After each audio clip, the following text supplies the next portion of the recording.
Welcome to the Heal, Thrive, Dream podcast, where trauma survivors become healthy thrivers. Each month will feature a theme in the trauma recovery and empowerment field. To promote your recovery, healing, and learning how to build dreams, here is your host, Karen Robinson, transformational coach and therapist. Hi, everyone. Welcome back to Heal, Thrive, Dream podcast. Today we have a guest with us. Her name is Munira Zahabi, and Munira is what we call the Niche Navigator. Munira is an author, speaker, influencer, and an entrepreneur. Thank you for coming to speak with us today. I forgot to add that you also published a book called The Philosophy of Niche Principles. So if you're a new entrepreneur, this might be a very good book to check out. Thank you so much, Karen, for having me on your show. Appreciate it. My pleasure. So maybe we could start out with you telling us, like, what led you to be the Niche Navigator? Like, how did that happen? I think I've been doing this all my life, especially at least for the past 25 years when I was building teams for my corporate job. And what I found was people's hearts were not in what they were doing, but it was a means to an end because they needed to bring a paycheck. Mm-hmm. But it wasn't their purpose. It wasn't something that they really did hard and fast. So for me, I would sit them and coach with them because I never liked the atmosphere at workplaces to be rough, if you will. And one time I asked this one girl, I said, "Good morning." And she said, "What's good about it?" Oh, and so then I said, "Please go home." I made that decision. And then I sat with her and I talked to her. And so several people crossed paths like that, people who came on my teams when I was working in a pharmacy setting. And then when I was working in corporate setting where I would build my teams out. And I would realize who's people who I could differentiate people who took this job seriously and those who didn't. But for many of the young folks, especially who were in less than 30 years old, it was just a means to an end because they needed to make some money, survive, right? Right. And so I would sit and coach them through what exactly they want to do, where they see themselves in 5 years. And then as a corporate regional manager, I was able to then kind of help them plan and navigate to where they wanted to go. Many of them did come out of this corporate job. Many of them just left frustrated. But those people who had a clear-cut plan and had been working with me, I realized that those are the people I could really help. And then I had a knack for it. And two, I could help them plot the map and figure out what their life journeys are. And they're pretty successful even now after that I've left that corporate setting.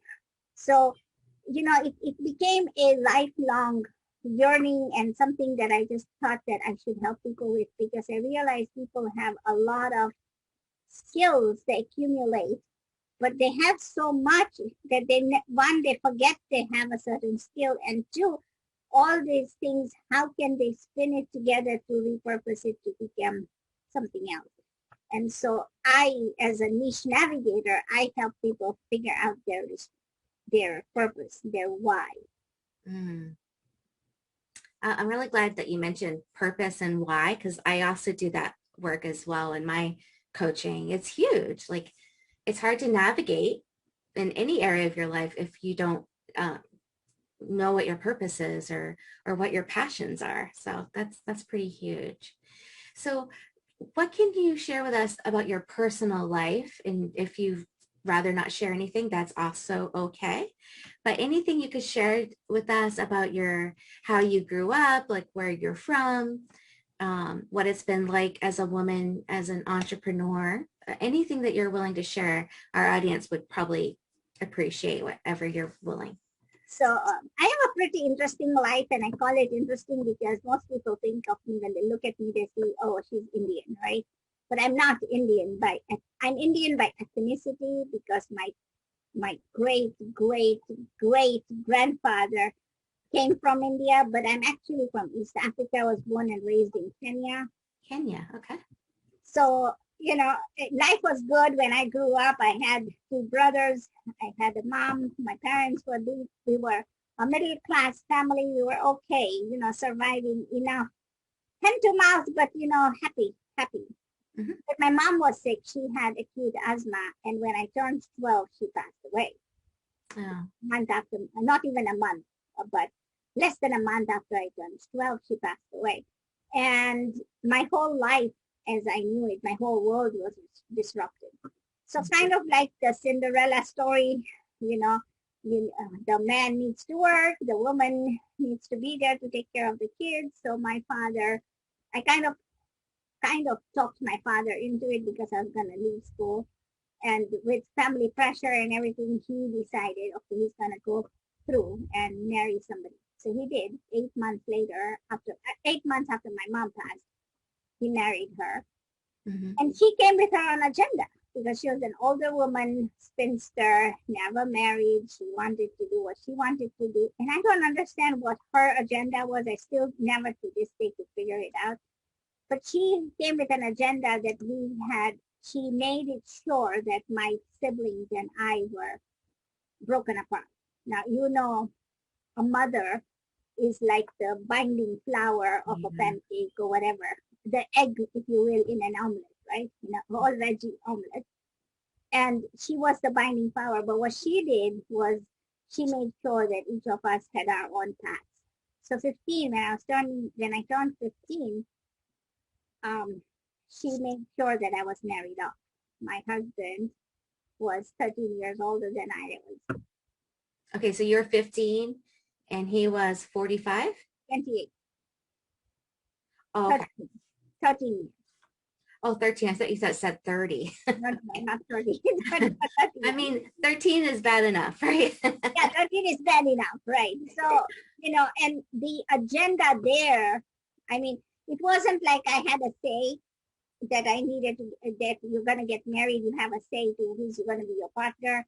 Or it wasn't like, okay, now you're married, and I had to go from Kenya to Tanzania, right? Another country, so far away. The borders were closed at the time. So it was a very, very strange period in that time because the borders were closed. You just couldn't go in and out of both countries just because you wanted to go travel. It's much, much better right now. But at that time, in 1982, it was pretty hard. Yeah. And it was a socialist country. So I went from a democratic abundance country to everything being rationed out into Tanzania. Even though we are in East Africa, the presidents are different, the currency is different. Everything that I knew, life that I knew, I left behind. And I felt like I went from a city to a third world country, although Kenya is a third world country, but it was a city, it was a flourishing city. But my job over there was to, one, take care of the household, which I had never fully done. So everything fell on my head. And the second thing I had to do was produce a son. So that's a change. So my job was to produce a son. And my older brother-in-law had 3 daughters already. And his wife couldn't have any more babies.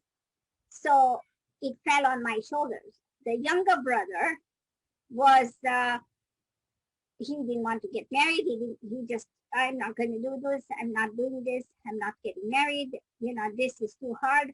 So his job was to live life and play, but that was it. But my job was to produce a son. And my son came after 4 pregnancies. I mean, I had a few miscarriages, and then I didn't even know I was pregnant. And then the doctor tells me, oh, you've had a miscarriage. And I'm thinking, how do you know these things? I even don't know. I was irregular. So talk about not being mature. 15, you want to go play around with your friends, hang out in the mall. Such things were never existed in the country that I was in. Right. But the fact is that, I had to grow up very fast without guidance, without, mentorship, without anything. I mean, usually you have a mother, but I didn't have such things. And then I had, I think, three miscarriages. I'm not even sure. I think three of them. Then I had three daughters, and then my son came. Wow. So that happened, right? So then I came to United States when I was 30. I lived there in that country for 15 years. So I've got this 15-year circles. Like when I hit 30, I came to United States and I planted myself in California and learned how this part of the world works, right? Everything is wrong in the sense the switch is turned up. When you turn them up, switch them up, it's supposed to be on, but here it's off. You drive on the wrong side of the road, so that's different. The language was different because we called a car the boot, and the boot wasn't the boot. It wasn't like a shoe. It was the trunk of a car. So, things like that. And then you would find people in America putting things in, they have this very expensive car that sits on the driveway and the garage is full of junk. So, it's a culture shock. You have to remember that you're not, but the fact is, one, it's an abundant country here, but I've been here for almost 30 years. So this is where I hang up my hat and call it home, because I've lived in the United States more years than I lived in my birth country or my other country, right? Mm-hmm. I had a birth country, I had a grow up country, and now I have a grow old country. Did your family come to the United States with you? I brought my kids with me and my husband. Okay. So, and life happens, right? There's so much culture shock. There's so much that you have to look forward to, and you don't know everything, but you have to figure it out. You have to take the citizenship test, which most Americans don't know about because they're born Americans, right? But we have to do that. We have to figure out, how to get a green card and how to get your social security card here when you're born in America. Like I have my grandkids, all of them have been born here. They automatically get one in the mail. All parents have to just provide some stuff.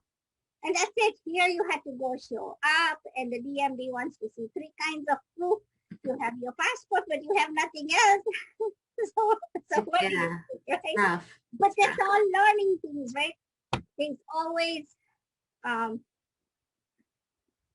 steps to figure out anything. And when I look at my why, I learned that I am a better way person because I always know that there's a better way to do stuff. Mm-hmm. Right.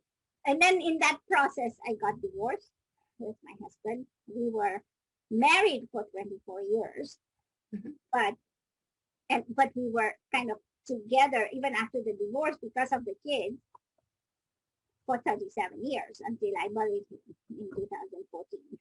And, the kids were too young and he didn't want them to make any decisions. So it happened that I had to do all of the heavy lifting. And not that I am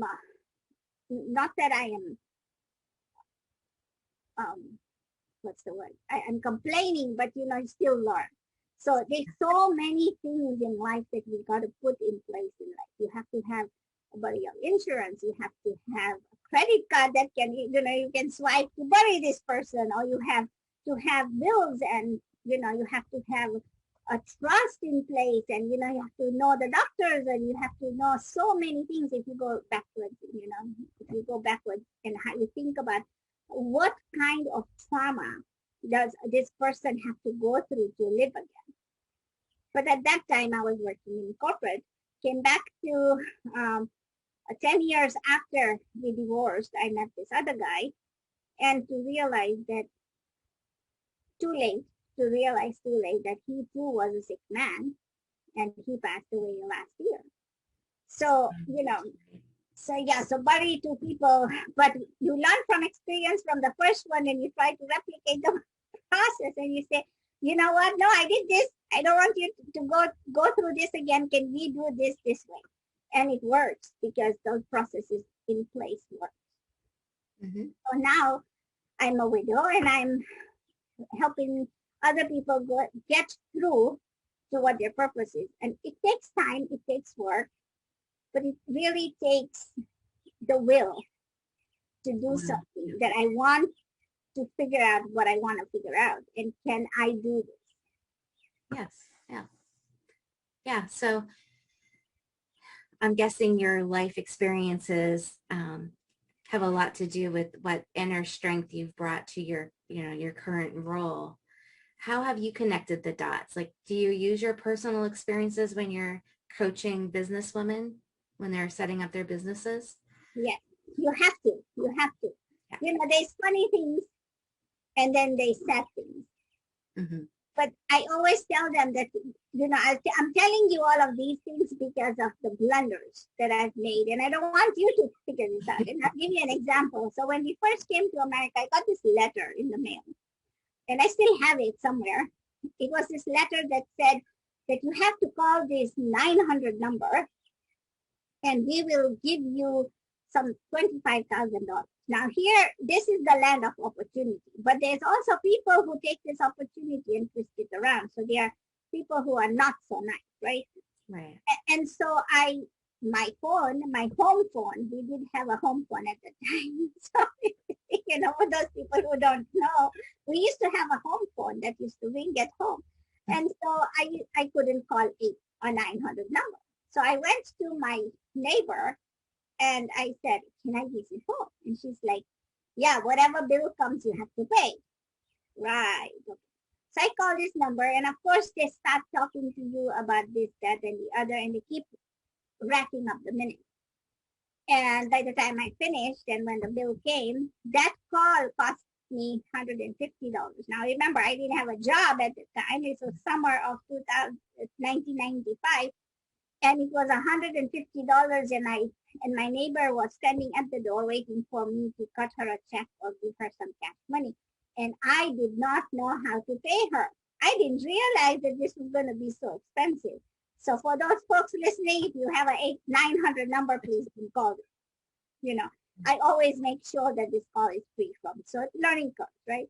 So there's funny things. But then we had this other incident where this lady calls me and she goes, you have to do something. And she goes, I can do this program for $9.99. Right? And I'm like, oh my God, that's so cheap. Let's do this. You give me all this, and this, and you send me this and this and this. And she's like, yeah, $9.99, right? Now she's talking to somebody who really says $9.99 is $9.99. Yes. He meant $999. The simplicity is something that you gotta be totally transparent. So if I tell people it's $199 and it's 100 and it's not $1.99, it's not $1.99 because you learn from your mistakes. Now people laugh about that when I tell them that wasn't funny at the time. But the thing is, you have to be clear. You have to. So I bring my experiences into my coaching because you got to learn. You got to understand how people think, especially for those people who are Americans not born here, who are immigrants, Americans, right? Right. Yeah. So funny sometimes. So your mistakes in the past were very expensive. They were. And this lady was like, I'm processing it. So are you going to pay with a credit card? And I said, yeah. So it's going to be $9.99 on my credit card because I didn't have more money. And she's like, no, ma'am, it's supposed to be $999. So you told me $9.99. Now at that time, if I had the money, I would have gone to court and, pulled a fast one. And that would have been something that I could have done. But I didn't know. I was so new to the country. I didn't know. But you become savvy after you live in this country for a long time. It's just what America brings to this thing. And sometimes when I tell people my stories, they think, oh, we saw that in Eddie Murphy's movie. And I was like, he's just a movie star. He hasn't done any of this stuff. Mm-hmm. The people who wrote this have written this. I have lived through this. What can you say?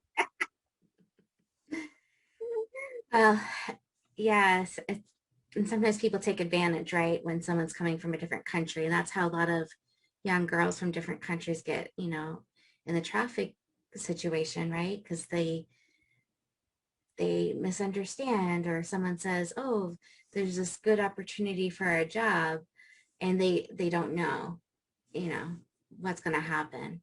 One thing to understand and to teach people is all that glitters is not gold. Yeah. Can you say that one more time? All that glitters is not gold. Yes. Yes. Yeah. We should put that on a bumper sticker, right? Yes, we should. Yeah. But I think people just take advantage.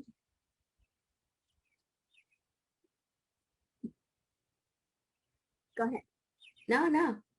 I think your message is, important, that when something sounds too good to be true, it often is. Yeah. And when, and you have to believe your gut, because when your gut says something, you got to believe it. One of the, there were times when you catch people in acts of, like when I was working at a retail store, and this girl comes in and she goes, I bought this bed sheet from here. Can you return it?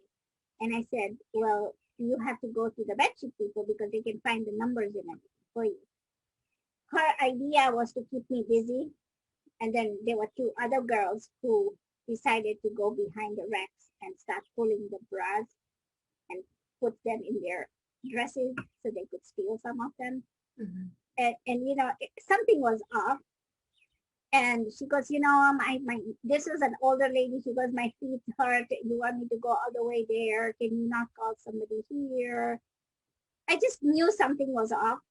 And then we had buttons there to call the security people. So I kind of pushed the button because I'd done that twice. Now, I come from a third world country, right? And you, as a businesswoman there, I could figure things out. But I had this sixth sense in me. And twice before people had left, before they were caught, they just ran. So there was this one guy called Steve. He was a very lanky, tall, very slim guy. And then his counterpart was Joe, who was a hefty guy. And Joe would be the bad guy who would always tell me, Munira, you always call us and there's nothing to catch. And, there's always you just call us. It's like a crying wolf. And I kept pressing the button, and I think they were on a coffee break. But they caught them this time because they locked the doors. And it was closer to closing. So it was a big story. But the thing is, listen to your gut, right? Because when you know that this isn't right, then you just got to ask for help and get people to. Yeah, I think the gut thing is huge. I think it's because it's more than the gut. I think it's our spirit, it's our higher power trying to communicate with us. And when we don't listen, we usually regret it, So it's very important to listen to that because it can guide us in a lot of different directions. So yeah, I deeply believe that our God or our soul knows and tells us in lots of different ways if we listen. Oh, that's not quite right. True. And there's so many women who have said, like, something told them not to go into this house or not to walk down this alley, but they ignored that voice, or something told them not to date this person, but they poo-pooed, or they just ignored it. They thought they were being silly or crazy. And then they end up getting hurt. Part of it as well, because when we sit down to think about our past experiences, and when we feel the gut feeling telling us whatever, or the intuition telling us something, and we ignore it, it's because one, we don't we've heard enough people saying that this isn't right. Mm-hmm. What do you mean gut feeling? That there's no such thing, right? Oh, what do you mean intuition? What do you mean? You think you have a guardian angel, so you hear that stuff all the time. So now you're thinking, should I listen to my gut feeling, or is there such a thing about it? So you kind of ignore that. Yeah. And I think part of that is you come in, you have this conversation with you. And I often, when I used to be younger, very young, I used to watch these cartoons, and there was this, right, the angel and then the devil, right? And they're always messing with your mind. And so sometimes it's like, stop messing with my mind, just show me the right way. And then the little cartoon would say, or the angel or something would say, but you have to figure out what the right way for you is. Mm-hmm. Why does it have to be so hard? Can you not just tell me? Mm-hmm. But, you live and learn, because you've got coaches out there, even in the coaching world, that who don't deliver. There are people out there who say, I'll deliver this. It's like the ransom people, right? They'll kidnap the person, or we'll send you this much money if you give us this. If we'll give you this person back if you give us this money. And it doesn't happen. You don't get the person whole again. You get him in pieces or something like that. So when do you start believing people? When do you realize that your gut feeling is right? Well, that's the question right there, right? Yeah, that is. Yeah. Yeah. So another question I tend to ask my podcast guests, what are you reading currently? I'm always looking for, good book ideas. So is there a book in the business field that you recommend, or a book that you're reading for pleasure right now that you enjoy? So I'm currently 3 books. One of them is The Science to Getting Rich. Beautiful book. That has to work, right? It has to work for me. The other one I call constantly 15 minutes every day I read is Think and Grow Rich. Say that one more time. Think and Grow Rich. Oh, Think and Grow Rich. Yeah. For 15 minutes. That's the book. I've been doing that for several years now. Mm-hmm. And it's the go-to book. Every day, 15 minutes. I time myself, and that's it. Very good. Science of Getting Rich was because I just did a challenge with somebody, and that's a challenge for me to read it for at least 30 days. And so I listen to it is what I tend to do. Yeah, but I like to read it. The other book that is impacting me very, very much, partly because of what this is all about, is by Batterson. Hold on a second, I have it right. It's called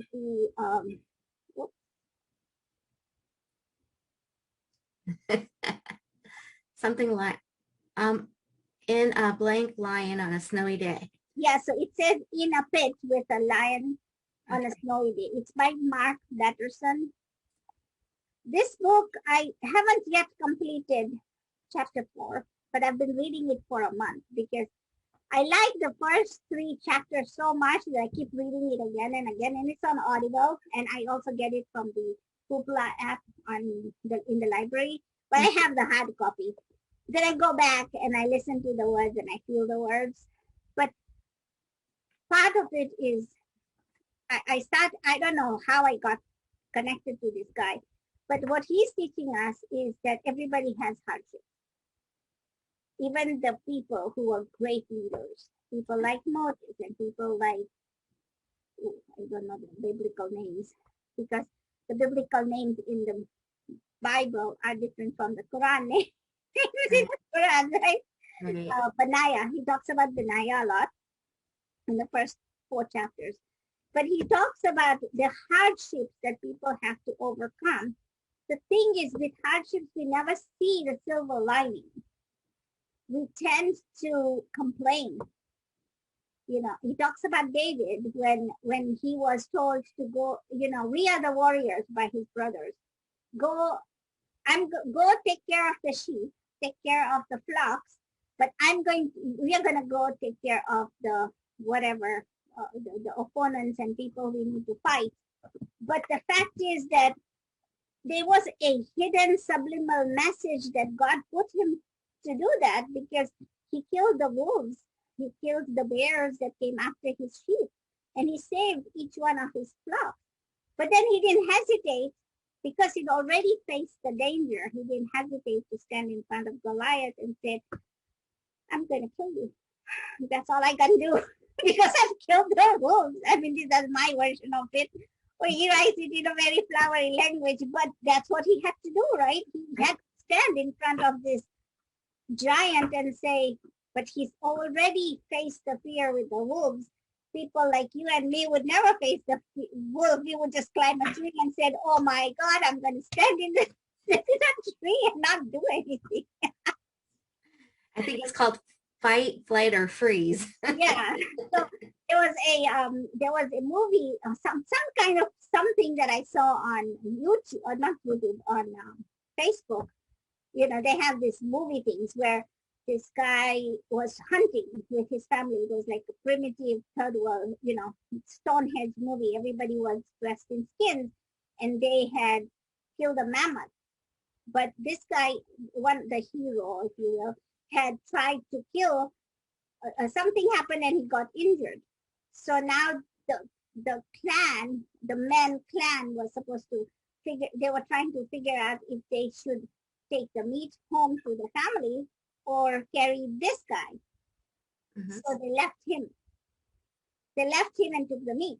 Now at that time they didn't have wheels or anything, but they were just chopping up the meat and go. Now while they were doing that, there was a wolf pack that was watching them. And the wolf pack knew that even if they don't get any meat, they're going to get the guy because he was injured. So then he climbs up the tree. And they show the blood trickling down. And don't ask me the movie name or anything because I don't know. But the blood is trickling down. And this one wolf, you know, the whole pack stayed around for like 3 days, hoping that he'd fall down, but he didn't. And it was like a bare, barren place where there was no leaves on this tree. It was just a trunk. But this one lone wolf just sat there waiting for him. And then he figured out that if I don't go down right now, I'm going to die. So either be eaten by the wolf or, survive. Then he comes down and it's a whole story about how he befriends the wolf. And the wolf becomes his trusted doggy, if you will. But he had to come down. So, you know, the bottom line is that you have to face your fear. You either die on a tree or come down and face the wolf. So. Wow. I think we've talked about a little bit of everything today. I wasn't expecting that. You said talk about everything. Wow. So we have to wrap up. Is there any words of wisdom do you have for my audience that are primarily women recovering from a history of trauma? Some of them are wanting to be entrepreneurs and some aren't. Any special advice, last minute advice? Yes. So I know what you've gone through is hard. And I know that you think that this shouldn't have happened to you. Having married 2 husbands, one was a divorced husband, but he was still somebody that I grew up with. I spent a lot of time with him. And then one that I liked, but he didn't take care of himself enough to live long. But I could complain, but that was his time was up. So I could just say, you know, the clock stopped for him. But whatever it is, whatever trauma that you ladies have faced at any age, take that as a lesson. If you can, borrow this book. It's by Mark Batterson, In a Pit with a Lion on a Snowy Day. And if you just hear it once, I promise you that it's going to change your life because you'll see trauma in a different light. For those of you who are entrepreneurs or who want to be entrepreneurs, sit down and think about what you want to do. I work with a lot of people who have already started a business or have seen opportunities of a business where people have said, you know, if you work with me, it's like a multi-level marketing system and you've done that. More power to you because those systems are already in place. You can just replicate stuff. However, I've done that too. I have had to figure out after 7 different businesses to see which one was for me. So before you look at an opportunity, before you look at anything in life, I want you to sit down and think about one thing, a few things, but this is what I teach my students. In my book, I talk about it. find out your skills. What are your skills that you've accumulated in this journey? Remember, this is one journey. You've accumulated skills. You could have been, even if you work in retail, and if you work in a McDonald's, more power to you, because I haven't. And I know people there are very skilled. So if people think of it as a very low paying job or whatever, and it's not. Actually, you gain so much experience from that. So accumulate and list down the skills. I'll give you an example. If you went to a store and bought an onion, then you know how to buy an onion. You came home and you stored that onion, so you know how to store that onion. If you know how to chop it, depending on what you want to make, you can chop it, slice it, dice it, finely chop it, whatever you do. Then what you do with the onion is, and so all those are different skills pertaining to an onion. So write them down. Understand that these are your skills that nobody can take away from you. And then sit down and see, map it out. I use my handy dandy compass that you see behind me. But I map it out and I tell people, you are here. This is what you have. Where do you want to go? And what will these things take you? Entrepreneurship is not only about making money, it's also about learning different skills along the way. Who are the people that you want to be with you? I think of it as a caravan or a ship. Which ship do you want to be on? Sometimes, and I've done it too, I get on different ships that I have no business being on. But it's just looked very enticing. So don't listen to marketing. Don't think that everything out there is made for you. Stick to one thing and complete that journey. And then once you find that destination, try looking at another one, because you can't plan several vacations at the same time. You have to take one at a time. Okay. Well, thank you so much for being our guest today. I'm sure our listeners are going to get a lot out of listening to your words of wisdom. Okay. So thank you again. You're welcome. I'm honored and humbled to be on your show. Thank you for listening in today. Please join us next week, same day and time. Also, I would love for you to check out my website, healthrivedream.com.